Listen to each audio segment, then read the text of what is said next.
This conference will now be recorded.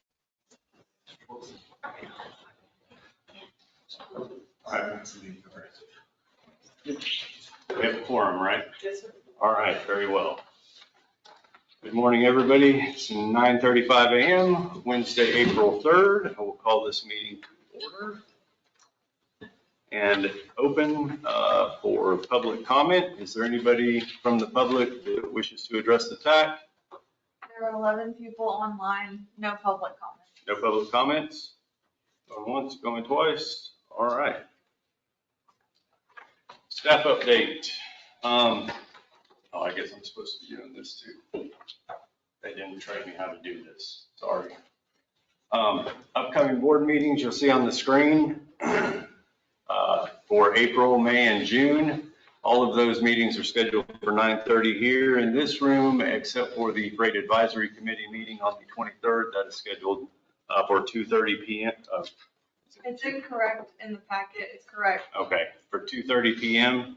It does show 2:00 p.m. in your packet, but additional information will be sent out as we get closer to that with the correct time reflected. Other updates that I have are the TEMPO, the State Association of MPOs. We met in Austin late last month.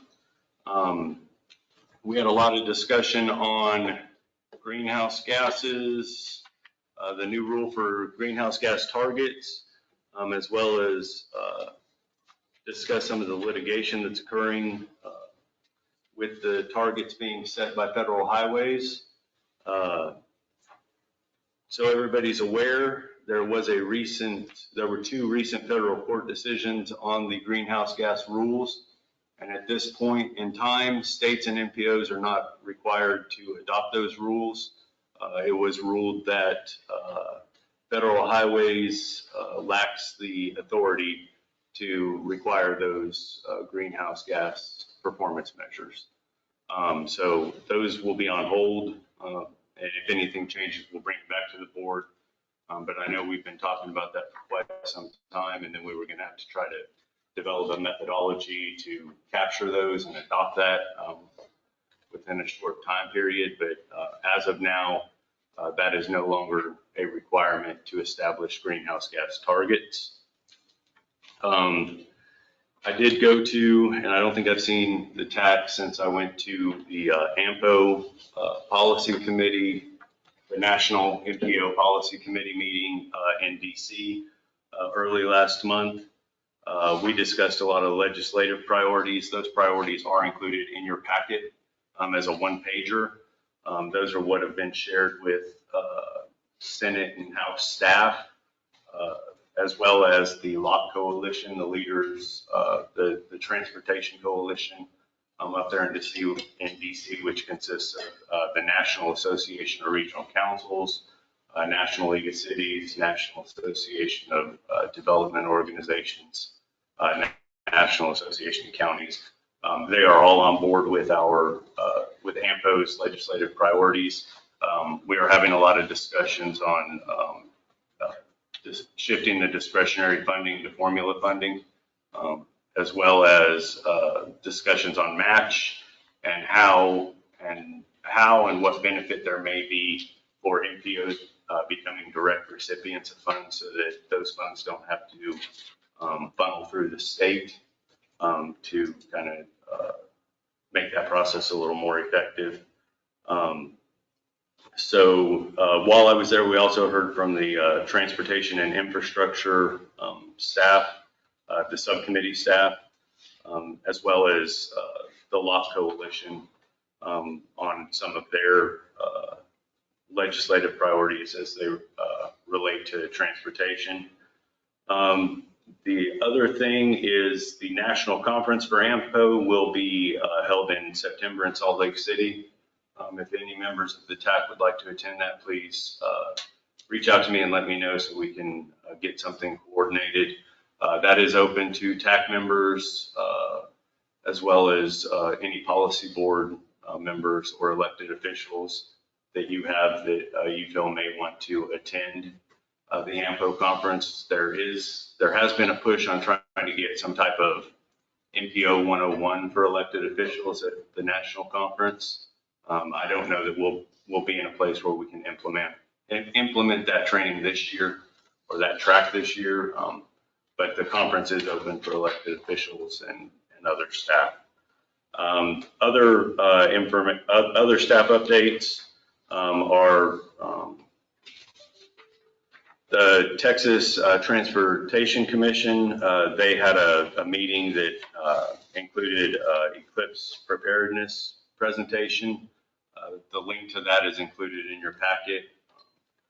And then they had an I-35 update for that. And then they also had the 2060 statewide population projections.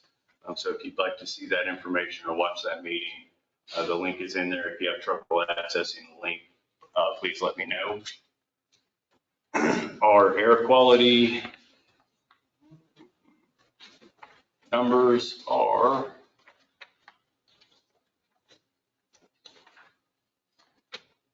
gone. All right. Our 63, 65 parts per billion. With that, I'm open to any questions. Yes, sir. What's the story on June 3rd? The technical advisory committee, that's on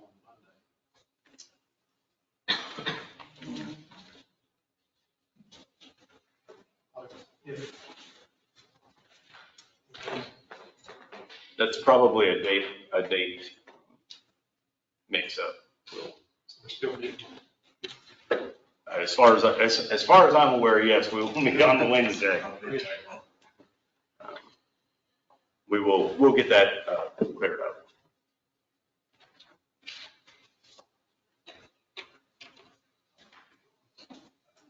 Any other questions, comments, concerns?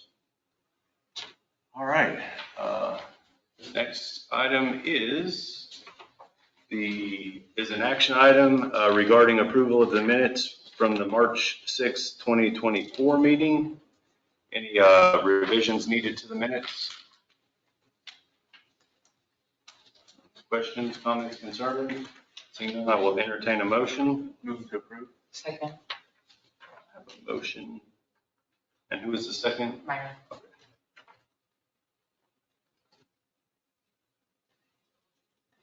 All those in favor say aye. Aye. All those opposed? That motion carries. Okay, the next item is agenda item 5. This is a discussion and action item regarding approval of resolution 2024-05, recognizing May 2024 as National Bike Month. This is an annual resolution we bring before the TAC and then the policy board. The action required is to recommend approval of the resolution. I believe we've got all the dates corrected, and this really just emphasizes our commitment to the MPO region for National Bike Month and Ride a Bike Day, as well as the other dates that are listed in the resolution. Any questions, comments on the resolution? Seeing none, I will entertain a motion. Motion. Second. Resolution.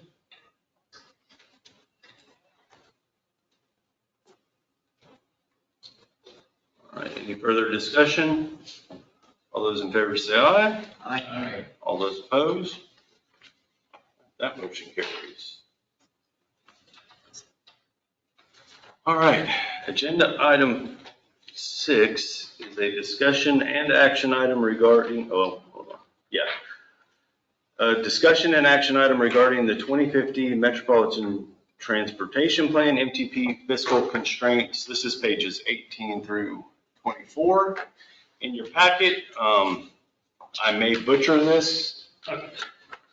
We only do this once every 5 years for the MTP.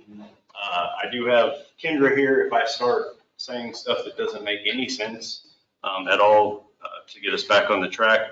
But basically for the new MTP, we have to adopt fiscal constraints for the short and long term our long-range planning efforts, short-term or considered for the next 10 years, which would be the 2024 to 2034 fiscal constraint numbers. Those are really, we grabbed those from the UTP because that's the state's 10-year document. It just makes sense. And then where we get into a little bit of the trickiness, if you will, is the trends that we use for the long range, the outer years of the, it's years 11, I think, through 25. And we have to set those fiscal constraints. Typically, we have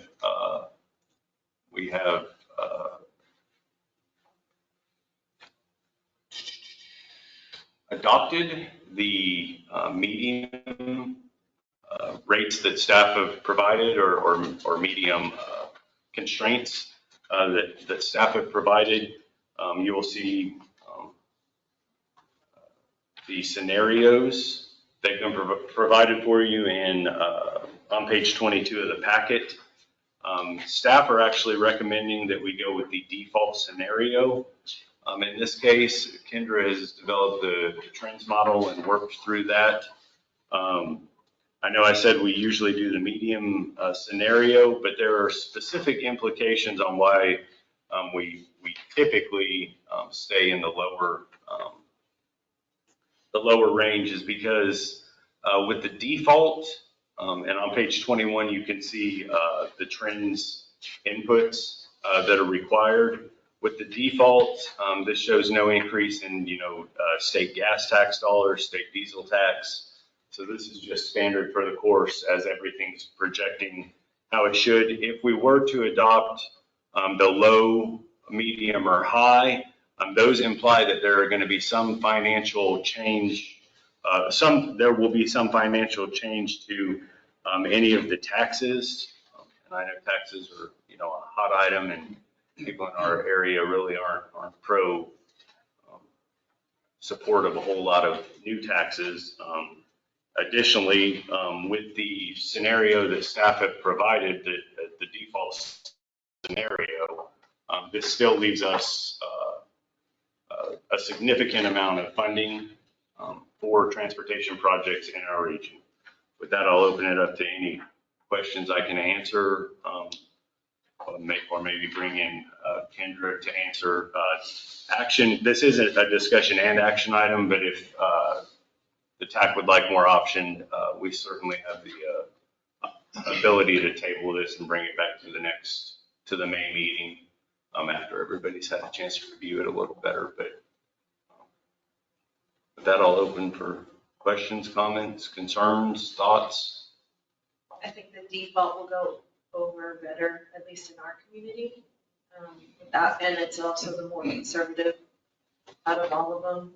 And so I think that that's something that we can stand on, and in my opinion, better. Any other thoughts? So mine is just to make sure I understand the scenarios. And you sent the control memo out. Just correct me if I'm wrong, that was for you do the traffic demand models, you have those populations. Right.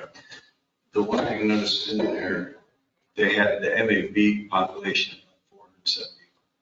And we just saw some numbers for 2023. The MSA, which is pretty close to the same, we're already over 500,000. So where you're showing the low, medium, high population rate, same as 2010 to 2015, but the default is high. So the default is higher than that 2010. So is that going to include the fact that we're still growing? It does. It does account in for all of the projections from the latest census. And there's actually no variables on the population. They used to give you an option of where it would be half of the previous 10-year span. They took away that option. So there's not even a knob to turn on that dial for the population growth rate. So they are saying that as it has trended, it will continue to trend in that same direction. And I think I agree with that. Cool, thanks for the explanation. So I've got a question about that too. This is probably you, Kendra. Cat 2 on the default scenario, everything looks fine on the default except the Cat 2. I'm kind of wondering why. For the short range, you're showing 254 million, but the long range, which is a further out 15-year window, it actually goes down versus up. And that paints into a corner as far as being able to get certain long range MTP projects listed. I'm not sure as to what calculated into those financials other than the outputs. As we worked the numbers, obviously the 254 is from UTP, but the 151 and even the low, medium, and high range scenarios, that is simply the financials that the model output provided. I'm not sure how to manipulate that to the point of higher numbers other than going with the high scenario.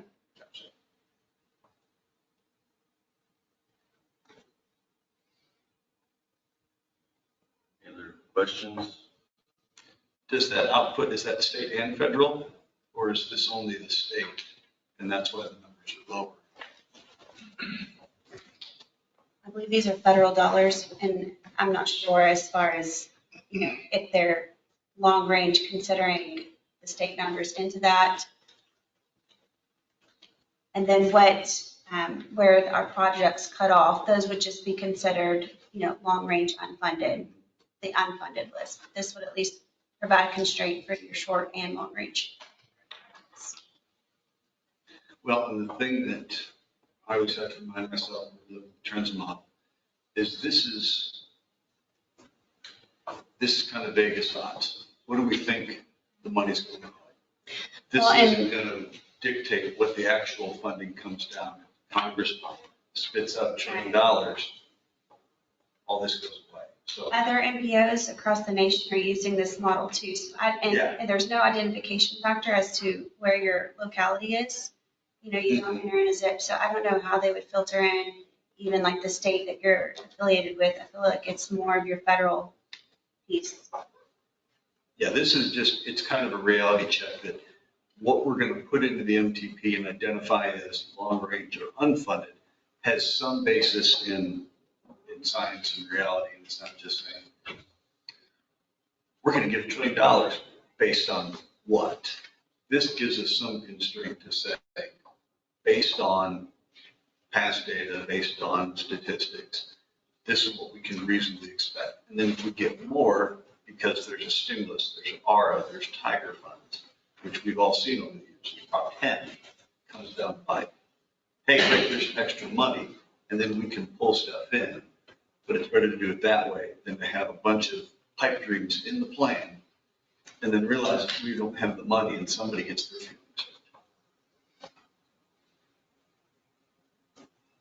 So Victor, do you think that this would paint us into, and the reason I ask is, the Cat 2, maybe we have, a lot of projects, but maybe the need for those dollars after we've done this $254 million, maybe the need goes down a little. I don't know. I'm just, like you said, we don't want to paint ourselves into a corner. I'm just looking at it based on what I've seen UTP do over the last 6 years I've been in this position. Every year's gone up. And if you're looking at the short range, which is a 10-year span from now, 10 years out, and then we're looking at the additional 15 years beyond that point, but we're saying it's going to be less, that doesn't make sense. It's getting cut in half, or not half, but close to half. For a 15-year period, over the 10-year period, where every year it's going up, we get more and more money, great records on UTP. So, if we can fit all our projects in UTP with those numbers, I guess if we run out of space, we can also amend it, right? Yeah, we can amend the MTP. We just, anytime we do that, of course, we have to update the trends and the fiscal constraint to reflect that. So that's an option if you'd like. Like I said, we can table this, have more discussion at the next meeting. Staff can work to see if there's something maybe we didn't catch, or if there's some reasoning for that. But I'm comfortable whichever way I would like to go. And just practically speaking to, in that dollar amount, the 254 million, I can see one I-35 project, gobbling all that up and then the short range. So, Right. What are the inflationary assumptions that are getting put into those kind of 10 years now? Because I could see that having a big impact on costs. Did they take into account any of that, Kendra? It's one of the advanced inputs. I do know that they have what's called a new capacity category in the basic input. They did say that they are updating that report, and there should be new figures on that in the next year or so. But that was a committee report that assessed all of the transportation needs it was several years ago, but it was forecasted to include inflation.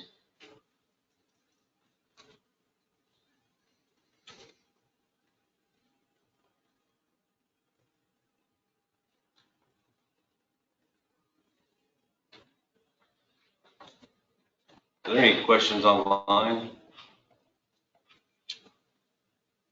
There appears to be no questions online. Any other questions on TAC? Any motion to table or to recommend approval? What's your deadline to count this approved so you can make them? I think as long as we take action on it at the next meeting, we should be within our timeline. So I think I'll make a motion that we table it, look at those long range numbers, count for the inflation. And bring it back to the TAC meeting. I'll second that.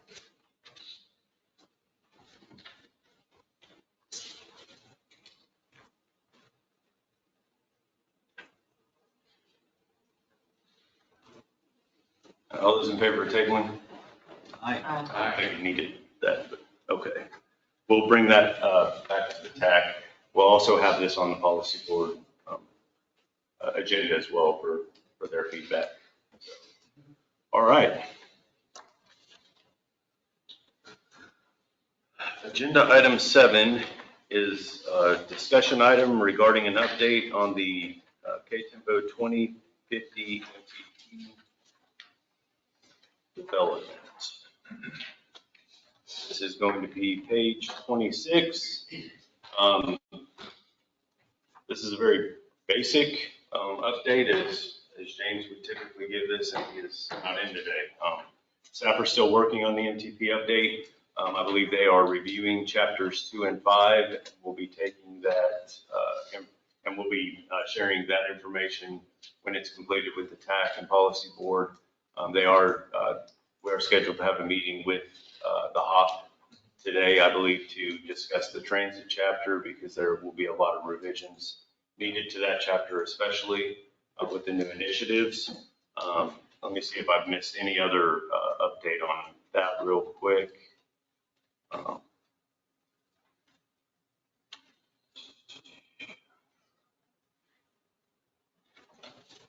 Yeah, they'll have chapters. We'll have chapters 2 and 5. We'll have draft versions of those for review by the TAC in May meeting. Any questions on the MTP update?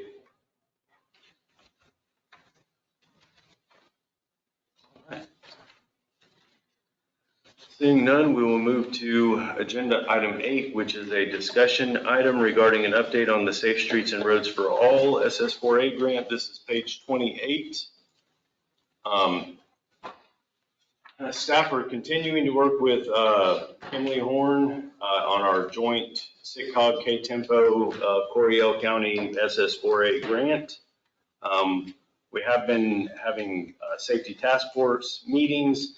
We have included in your packet this time, I believe on the screen, the total that we've spent of the grant dollars, as well as the required match that we should have to date, as well as the in-kind that we've actually received in the hours that people have put, that have contributed to the plan. We are still having leadership and public engagement meetings. And then when you came in, I know included in the email that Callie sent out, when you came in, there was a big 11 by 17 printout. of proposed projects. There's no action needed on these right now. This is just so everybody can kind of get a sense of what's been identified by Kimley-Horn and staff in their conversations with our local jurisdictions on where projects might fit best for funding. We do have, of course, the safety projects off system, as well as identification of potential demonstration projects for Safe Streets and Roads for All funding and implementation projects. If you're looking through those and you see some major issue, please let staff know. But this is what we've been provided, and this is the input we've received from the local jurisdictions as we work through developing the plan and the projects to include in the plan. Any questions? So not a question, just in terms of synchronizing planning efforts. We had the last task force meeting, and it's all showed some of the identified project. We had a neighborhood planning meeting on the day that was looking at budget years for future neighborhood plan districts and neighborhood projects that were identified out of this. And there's some overlap. We mentioned that during the task force. So I was able to take what Killeen-Horn has identified and influence the neighborhood budgeting process so that we're positioning ourselves to get the design right away, whatever, before the construction dollars come in. We position ourselves to take advantage of any recommendations of this plan. Gotcha. Appreciate that. It's working well. Anything else on the SS4A update? All right, seeing none, we will move to agenda item 9, which is a discussion item regarding public input received through March 2024. That information is provided on page 31 in your packet.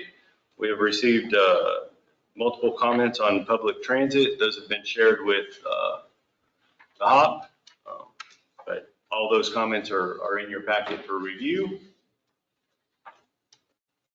Questions or comments on the public input?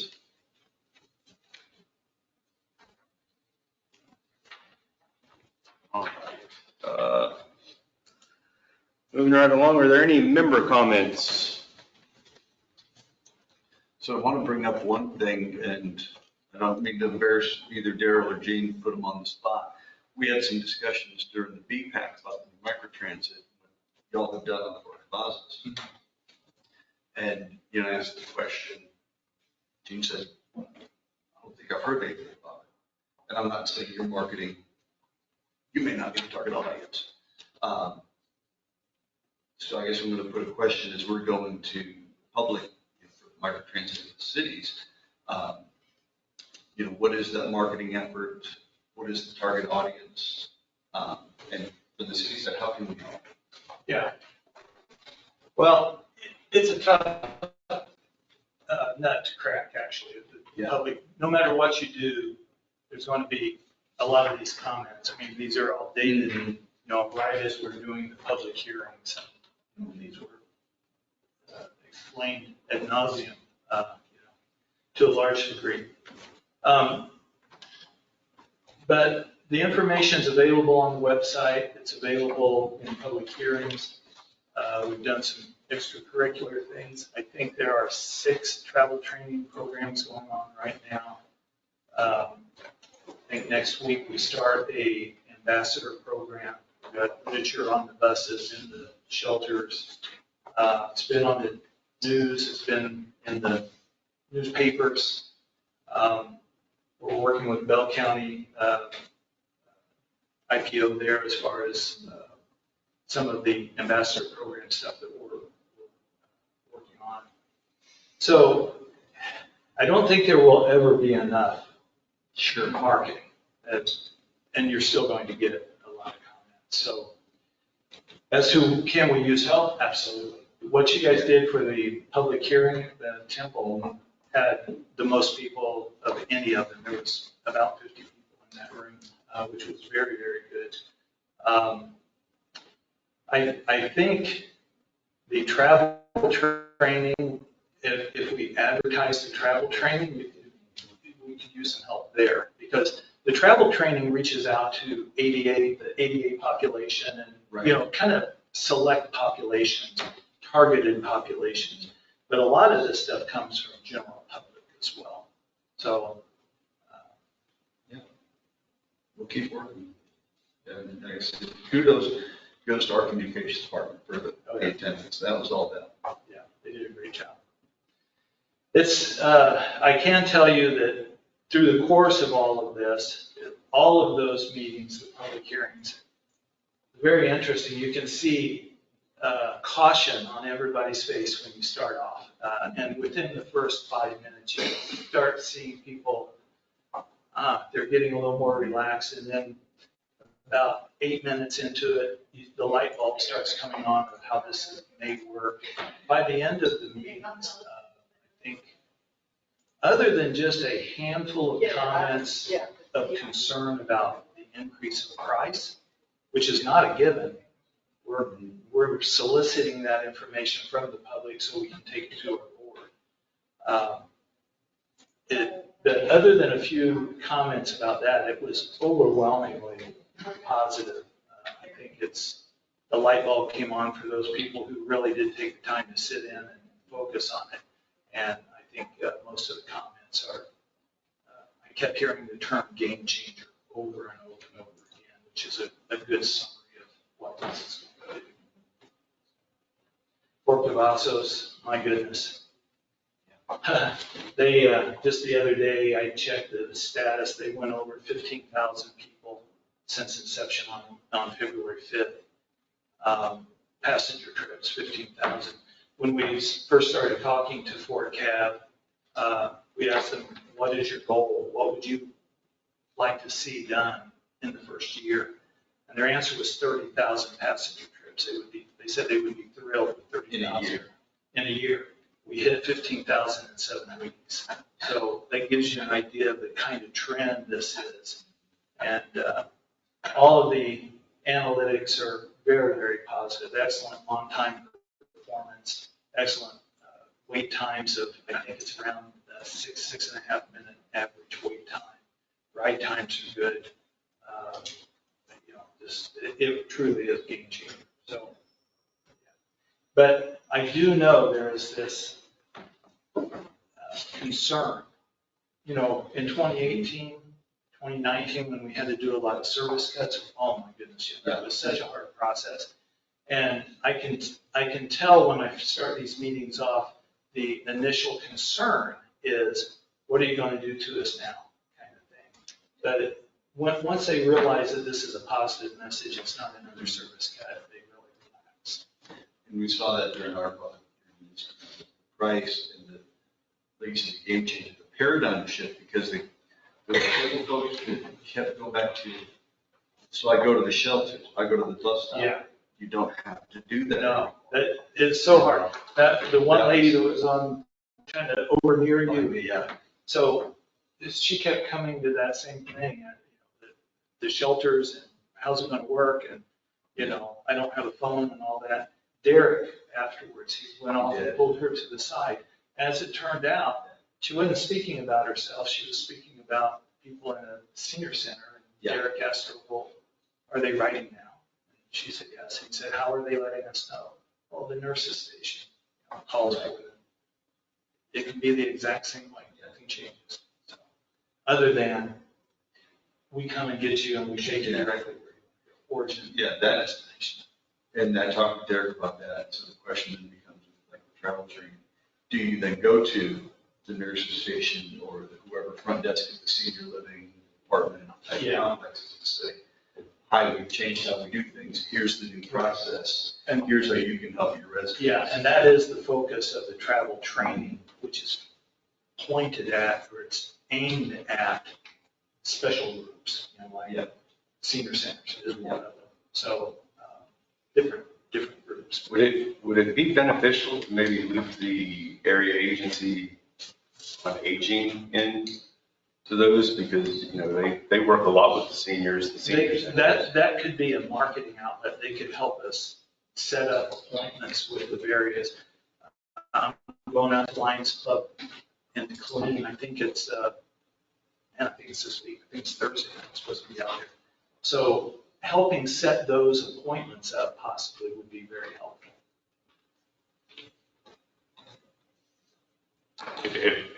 If you can send me something, I'll look at George. Yeah, I'll have James send you the list of travel training sessions right now, and then get it to George.